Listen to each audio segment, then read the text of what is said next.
Welcome to Sister Scoop, where we are taking on the top 3 Marvel news topics of the week.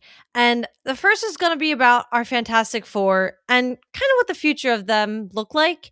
I think, just in general, we have Doomsday and Secret Wars, which we know they're playing such a big role in that I'm not sure us thinking about a sequel is that shocking that it's kind of a little like, I mean, the fact that the studio isn't really concentrating on a sequel for the Fantastic Four, though, I get that they're going to be so integral in the next 2 films for sure, and they absolutely should be. I mean, Secret Wars, in my opinion, and this probably isn't that hot of a take, but that's a Fantastic Four comic. It is they are humongously central to that story. I mean, this basically the whole thing is Doom's beef with Reed Richards. So fair. Anyway, yeah. I digress. My point though is it's the Fantastic Four. You spent all this. I mean, I know they were part of a huge acquisition with the X-Men and other things, but you spent all this money to get back one of your marquee franchises and you're not gonna continue. You also then spent, and this isn't just because I love Pedro, but then you also spent so much money to get big names. They could have gone the Tom Holland route. He was relatively unknown. He'd been working, but they picked a relatively unknown actor for Spider-Man, arguably, and we've said this before, one of the most popular comic book characters of all time. I mean, he's up there with Batman, Superman, and a few others that are the ones, right? Yeah. And so you could have gone that route, but instead you picked actors who everybody knows their names and faces to be the faces of these characters, and now you're telling me you're not concentrating on a sequel? Are you kidding me? I'm incensed.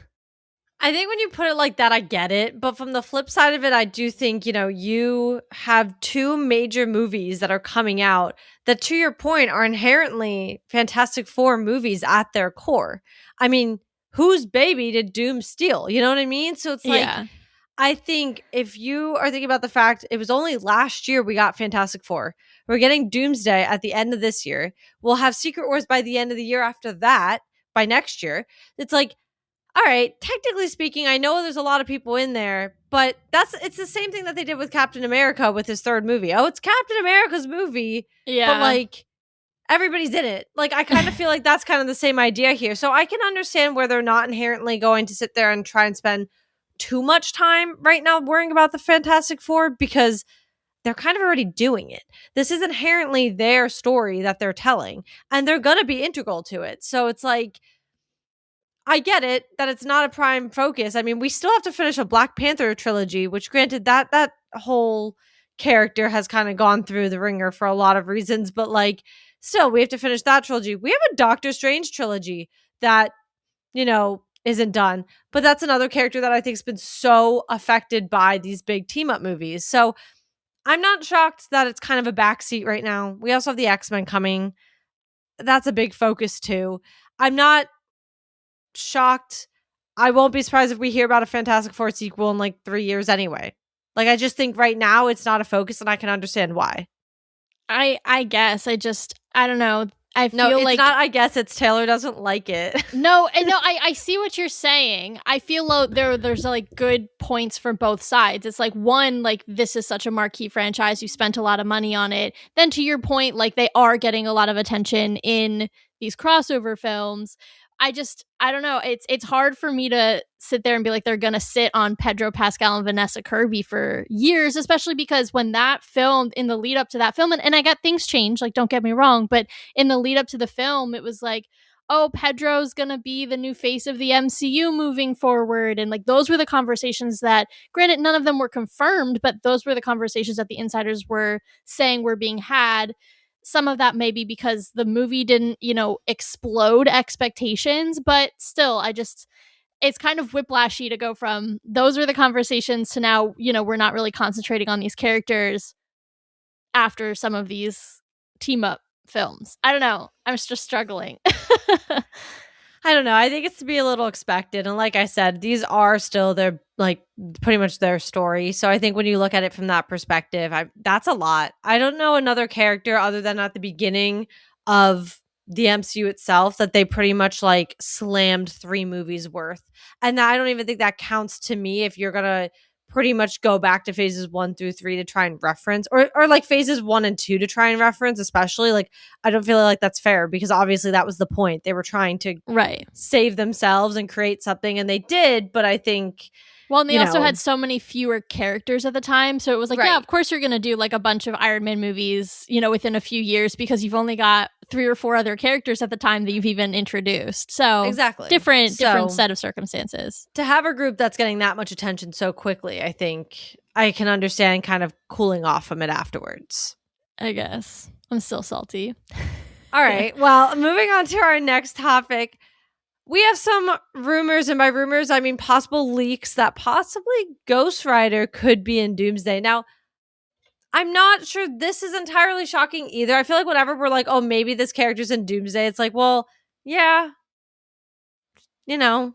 I mean, it'll be interesting, I think, for this character in particular. I think this character and Blade are kind of in a similar situation in that we've had either one or multiple iterations of them previously. Obviously with Ghost Rider, we have also the version from Agents of S.H.I.E.L.D. as well, but a lot of people know the Nick Cage version probably more famously.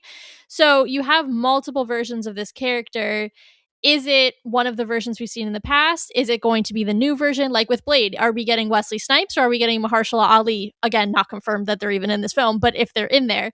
So that's definitely interesting. Like, are they setting up for the future, or is it more of a nostalgic play like we're getting with a lot of these other characters? But what ended up online were some visuals. And what's interesting, and what a lot of people were saying makes this maybe a little bit more credible, is that the studio went hard to get them offline pretty quickly. There are a lot of trailers out on the internet right now. I was scrolling through today and I was like, there's 4 different that I've just seen in a row. And it doesn't really seem like the studio's doing a lot to take them down, because some of them have been up for like a week now. But the fact that they moved so quickly to get this particular visual off the internet, a lot of people are saying, ooh, that's probably real then, because they don't actually want that leak to hit, you know, mass spread. Yeah, and I mean, again, it's not necessarily shocking, but I do think it'll be cool. I think this is a character that, as you pointed out, has kind of been in a weird limbo. I think really most of that Midnight Suns group, unfortunately, has been in a weird limbo. So maybe they're going for the nostalgic bit. Maybe we'll see something more come out of it. But it's a cool character, and obviously we haven't seen him actually in the like MCU. So anything we can get, I think I'm a fan of. Oh, 100%. I would be thrilled. I hope it's a new version of the character personally, so that we can move forward into Midnight Suns. But I also wouldn't mind like a new version next to Nick Cage, next to, I'm totally blanking on the guy who played him in Agents of S.H.I.E.L.D., even though I follow him on Instagram. I would not mind having all 3 of them and then having them have a little Spidey moment, you know, like we saw in No Way Home. So I think there's a good way to be able to pay homage to those who have done the character in the past and, you know, done a really good job, and then be able to kind of literally see us passing the mantle to the guy who's going to take it on in the future. Yeah, that's totally fair. This last one actually like makes me really happy, because I didn't expect it, and honestly the sentiment online I think didn't expect it either. We could be getting a Thunderbolts sequel. Now, the reason I did expect it until I didn't was because they're branding them as the new Avengers. I was like, cool, let's go. This is what I want. Go back and listen to some of our old stuff, guys. I'm talking about it. I'm like, let them be the team for now, and then, you know, whatever. Because we don't even know Sam's team. Like, we don't even actually know who's on his roster. So I was like, I love this. There's also been a lot of rumor about Bucky dying. I'm just like putting that not there. I'm just like pretending that's not real. I know he signed his deal with DC to play Two-Face, and I understand that, and like, congratulations, but also either way, this is good news to me. I love the characters. I do think we need to do something different than having another Avengers team. You can't replicate the OGs, and I think, unfortunately, and I'm sure we'll see how this plays out in Doomsday, but unfortunately I do think inherently Sam's is going to do that. So I think give it a break and give us these like anti-heroes that are just stupid and we love them, and somehow get roped into saving the world. Like, I love the premise of it, and I think there are so many ways to explore it, so many storylines to tell, and so many characters that are on the Thunderbolts rosters that we have floating around and could be added at any point. Like, that's cool to me. So I like this. I do too. I think that movie struck such a unexpected chord with people. Like, I think they were, really leaning into probably Cap 4 and Fantastic Four last year. Not that they didn't, promote the Thunderbolts, because they definitely did. But I think if you think about the studio's perspective in last year's slate of films, I don't think that they expected that one to get the level of love that it did. And I think part of that is just because it told such a universal and heartfelt story about dealing with, mental health and loneliness and all of those things. And I think that's, something, it's a universal experience to some extent. Everybody deals with those challenges at one point or another. And so if we're going to get that caliber of storytelling and those types of character driven stories again, I'm all for it. To your point, I think it is a different take on the Avengers. We've seen in the comics you can have multiple Avengers teams at once. They have, an Avengers team on the East Coast and they have a West Coast Avengers as well. So I don't know if it's going to be like that kind of vibe where they're able to kind of coexist at once, because I do think there is room for Sam's Avengers, and I would hate if he does not get a chance to lead his own Avengers team. So I'm all for having kind of both. And then heck, let's have the champions over there doing their own thing as well. Like, the more the merrier to me. I think we have room for all these different stories. I don't know why we wouldn't move forward with telling them. Yeah, I agree. And I'm glad to hear that there's the possibility that it's not a one-off story as a whole. Like, you brought this team together. We have had pretty much no real team ups in phases 4 through 6.